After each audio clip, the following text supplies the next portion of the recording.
সবাই সমৃদ্ধভাবে একই সাথে কাঁদবো, হাসবো, সবাই একই সাথে হাঁটবো, খাবো, একই সাথে খাবো, বস্ত্র পরিধান করবো, সবাই একই সাথে বস্ত্র পরিধান করবো, থাকবো সবাই একই সাথে বসবাস করবো ইনশাআল্লাহ। ইসলাম হুকুমত হয়, আমি সেই দিন অপেক্ষা আছি সেই দিন দেখবো আমাদের বাংলাদেশের প্রত্যেকটা নাগরিক দরিদ্র সীমার উপরে চলে গেছে। আমার বাংলাদেশে একজন মানুষ ক্ষুধার্ত নাই, বস্ত্রহীন নাই, চিকিৎসাহীন কেউ ধুকিতে মরবে না।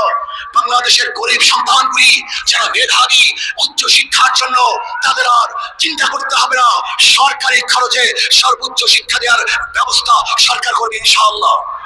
আমরা কি দেখতে চাই? আমরা সমাজ দেখতে চাই যে সমাজের মধ্যে থাকবে সাম্য, মানবিক মর্যাদা, সামাজিক ন্যায় বিচার। আজকে বাংলাদেশের বিচার ব্যবস্থা বলতে কিচ্ছু নাই।